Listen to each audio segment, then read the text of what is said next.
72-59, Tennessee is victorious over Mississippi State in the quarterfinal round of the SEC tournament. This is your post-game pod here on Locked On Vols. You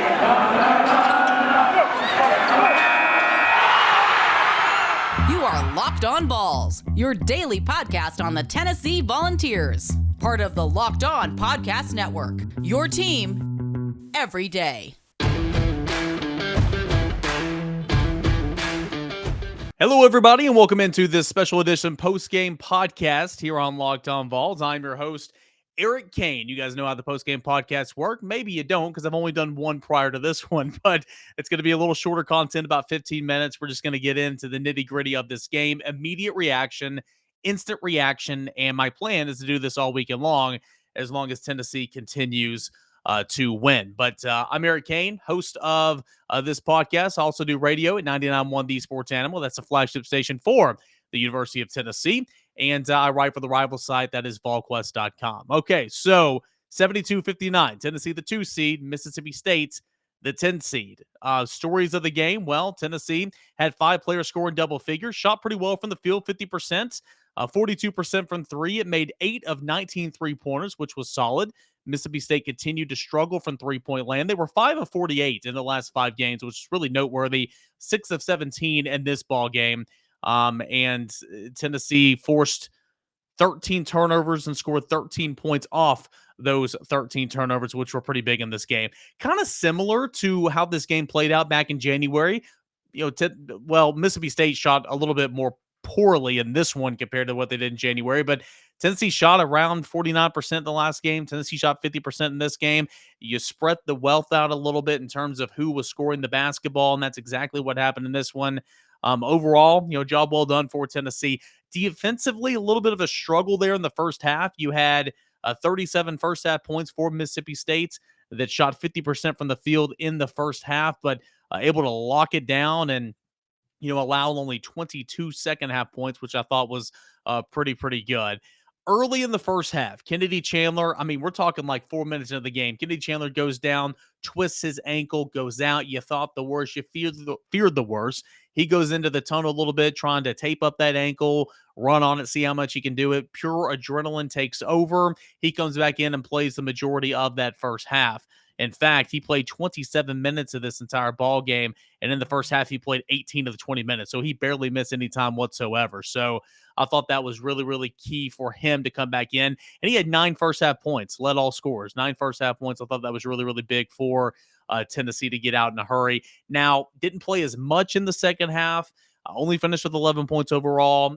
Adrenaline is a real thing, okay? So when you twist that ankle, you come out, you go and you test it out a little bit, tape it up, get back in, go. He got it rolled up on again by Santiago Vescovi. Stays in this game. You love the heart, you admire it, and all that. But adrenaline's a real thing. Now, it's going to be telling to see how he feels tomorrow. I'm not in the post-game press conference at the time of this recording. The post-game press conference is going on right now, so I'm not hearing what Rick Barnes is saying about the status about Kennedy Chandler. I'm not hearing what Kennedy Chandler is saying about his ankle. So that's something to look forward to heading into tomorrow's game against who I believe will be Kentucky. Again, recording this immediately after the game. Vanderbilt and Kentucky have not even tipped off yet. This is when I'm starting this podcast. So I would assume it will be Kentucky, but you never know. Vanderbilt's looked good so far in this tournament. But the ankle for Kennedy Chandler, that's going to be something to monitor. But Chandler got off to a great start, 9 first-half points, finished with 11 points overall, 4 of 7 shooting. You had 10 points from Brandon Huntley-Hatfield, 10 points from Santiago Vescovi. You had 11 points from Zakai Ziegler, who was 5 of 10 from the field. And then the guy I'm going to bring up here, Josiah-Jordan James. 16 points, 5 rebounds, 4 assists. What does this guy not do? The big moment, the big swing in this game was when Josiah hit not 1, not 2, not 3, not 4, back-to-back three-pointers early in that second half. Really gave Tennessee all the momentum, gave Tennessee a comfortable lead, and the Volunteers never looked back. So Josiah-Jordan James, a great game. He scored 20 points in the first go-around with Mississippi State back in January, scored 16 here, and he was 4 of 5 shooting from three-point land in the second half. 5 of 7 overall from the field. 14 of his 16 points came in the second half. So Josiah-Jordan James, Kennedy Chandler was a story in the first half. Triple J was a story here in the second half. So that was fantastic. A couple other things. I thought Brandon Huntley-Hatfield played really, really well. Thought he was very aggressive with the basketball. A lot of those were just put in dunks there towards the rim, and that's fine. Getting some rebounds. He had 3 rebounds, 5 and 9 shooting from the field. Finished with 10 points. Thought he played aggressive. Thought John Fulkerson played aggressive as well. Finished with 8 points, 3 of 7 shooting from the field. But when Kennedy Chandler was out of the basketball game for a moment, Fulkerson went in, and he was very attentive. He was very, again, aggressive, and he was trying to be a focal point of that offense for the short time Kennedy Chandler was out, knowing that he needed to step up in that moment. Fulke had 6 first half points, played 15 minutes in the first half. 15 of his 28 minutes in this ball game came in the first half. So that's something that was really impressive, the least that I noticed and picked up on in this basketball game. So that's kind of the story of the game. Again, Tennessee 50% shooting from the field, made 29 of 58 baskets, 42% from 3, 8 of 19. You'll take that most days. It's still not great shooting of free throws, 6 of 10, but it is what it is. It didn't hurt you in this game, but it will hurt you sooner or later, right? Only 6 turnovers. That was big. 6 turnovers compared to 21 assists. You love that ratio. 21 assists for Tennessee, only 6 turnovers. In comparison, Mississippi State, 12 assists, 13 turnovers. That is not a winning formula whatsoever. Tennessee was able to score, again, 13 points off those 13 turnovers for Mississippi State. Tennessee scored 11 second chance points. You look at the rebounding totals. Tennessee had 29 rebounds, 8 offensive rebounds. So it wasn't a whole lot of offensive rebounds, but Tennessee able to score some second chance opportunities. Tennessee led for 37 minutes and 24 seconds in this ball game. Mississippi State only had the lead for 13 seconds. So it was a wire-to-wire win for Tennessee. Tennessee controlled this game. It was tight in the first half, took control of it, outscored Mississippi State 33-22 in the second half. And that's kind of how this one was. You look over at Mississippi State, you had 15 points scored from Moore, who had a pair of 3-pointers. You had 14 points from Smith. You had 12 points from Jeffries. You had 10 points from Molinar, who only was 3 of 9 from the field. 4 of 5 from the charity stripe. That's where he did most of his damage. 4 rebounds, 3 assists. He did turn it over 2 times. Tennessee did a good job of shutting down the first team All-SEC player. So 72-59 for the University of Tennessee. That's a look at it. Instant reaction. Look at the stat sheet. Who did well? Tennessee played some team basketball here on this one, and that's a good sign because you'll need to play team basketball if you want to beat likely Kentucky tomorrow night, and then either Arkansas or Texas A&M. So we will look at the bracket here in a moment. We're going to take a short break. We'll look at the brackets. We'll talk about the SEC tournament so far and what's ahead for the University of Tennessee. Of course, what we know right now is Tennessee will move on and play in the semifinal round against either Vanderbilt or Kentucky at around 3:30, maybe 4 o'clock tomorrow afternoon. So stay tuned. We'll talk about that here in just a moment. It is that time of the year. We're talking about it right now. We're living it right now. It is March Madness, okay? March Madness. College basketball tournament, it's finally upon us, the conference tournaments, from all the latest odds, contests, player props. BetOnline.net, your number one source for all your sports betting needs and information. BetOnline remains the best spot for all your sports scores, podcasts, and news this season. Not just basketball, though we're all over it right now. It's not just football, though we're all over it in the fall. Really year-round. BetOnline is your continued source for all your sporting wagering informational needs, including live betting, your live favorite Las Vegas casino games as well, boxing, UFC, anything you want, your reality television as well. Head on over to the website today. Use your mobile device. Learn about the trends and all the action. BetOnline, it is where the game starts. We'll go back in here to this final segment of your limited edition post-game podcast. Tennessee, a 72-59 winner over Mississippi State in the quarter round of action of the SEC tournament. Tennessee, a team win, 5 players scoring in double figures, shooting 50% from the field, forcing 13 turnovers, assisting on 21 of the made 29 baskets. Again, 21 assists on 29 made baskets in this basketball game. Very unselfish basketball. Josiah-Jordan James, 4 second half 3-pointers, finishing the game with 16 points. He was fantastic. So Tennessee will advance on and play either Kentucky or Vanderbilt, who is playing right now at the time of this recording. I think we all know it'll probably be Kentucky, right? and that's coming up in the semifinal round tomorrow afternoon, Saturday afternoon at about 3:30, 4 o'clock maybe Eastern time.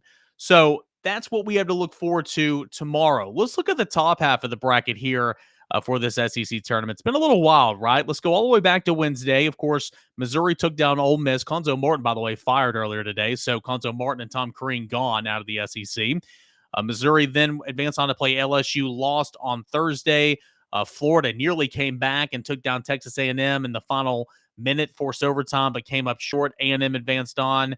Of course, we knew Mississippi State took down South Carolina, and Alabama fell to Vanderbilt after Vanderbilt took down Georgia on Wednesday, took down Alabama on Thursday, and that's how we got here to Friday.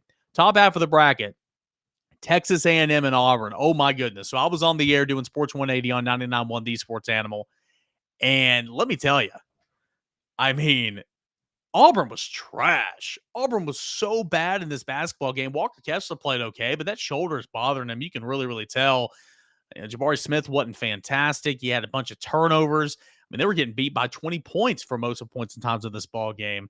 And a little too late, right? I mean, they mounted a comeback, brought it within, I think, 4 points at one point in time, but just ran out of gas. And Texas A&M pulled off the upsets of all upsets, right? The 8 seed takes down the top seed at Auburn, and I think Auburn has lost its number 1 seed in this NCAA March Madness tournament. I really, really do. So that was a shocker earlier today. Texas A&M is moving on and will play Arkansas. Arkansas took down LSU, did what it did, and Tennessee, if it wins tomorrow against either Vanderbilt or Kentucky, again, likely Kentucky, it will play either Arkansas or Texas A&M. You like to believe that Arkansas will handle business again, and Tennessee and Arkansas will play for the 3rd time in this season. I would rather play Arkansas than Auburn or Kentucky. I'll say that, but that does not mean Arkansas is not is going to be an easy out. Tennessee, of course, had that huge lead in the first half last Saturday. Ultimately blew it. It came down to the wire, and Tennessee was able to win still. But Arkansas is a good team. Arkansas is beat up on the 3 other Big Four in the SEC: Auburn, Kentucky, Tennessee. Tennessee was able to get them back, of course. But that should be a good one if Tennessee does reach all the way until Sunday. So that's a look at the bracket a little bit right now. It's been fun. I mean, there's been some really, really good games. Vanderbilt surprise. I love watching that comeback for Vanderbilt on Thursday nights and over Alabama. That was a whole lot of fun. Florida nearly came back and took down A&M the first time. That was a whole lot of fun on Wednesday or on Thursday as well during the day. And then, of course, A&M knocking off Auburn. It's March. All this stuff. It's wild. It's called March Madness for a reason, right? But hopefully, Tennessee isn't part of that. So heading into tomorrow, you need to be critical. You need to be cautious. You need to check the tweets, check the pregame videos, be on standby. Let's see how Kennedy Chandler is. Brandon Huntley-Hatfield also looked like he hurt his ankle a little bit, but he still played 22 minutes in this game, so it didn't look like it was all that bad at all. But man, Kennedy Chandler, again, adrenaline is a real thing. I'd be really curious to see how he feels tomorrow morning when he gets up. He'll be icing it. He'll be stimming it all night long, I'm sure. But tournament basketball, here's the question too. Should you rest him? Should you rest him the rest of the weekend? Rest him all next week, get him ready for the NCAA tournament? Or should you try to play through it? Hopefully it's not that bad. Hopefully it's not swelling, or hopefully it's not nothing too serious come tomorrow. But we'll have to see about his status for sure. So that is the big one. All right. That'll do it here for this post-game pod. Hey, we did it, right? We did it. This is Friday night's post-game podcast. 72-59 winner over Mississippi State in the quarterfinal round. If Tennessee takes on either Kentucky or Vanderbilt tomorrow and beats them, hopefully we'll get one up again. I plan on doing one regardless, but especially if it wins. So I'll stand by. Follow me on Twitter @_Caner for continual coverage there. And if I change my mind, then I'll let you know on there. But guys, I appreciate it. Thanks so much. 72-59. Tennessee is a winner. Look good on a Friday night. Hopefully that will continue on to Saturday and Sunday.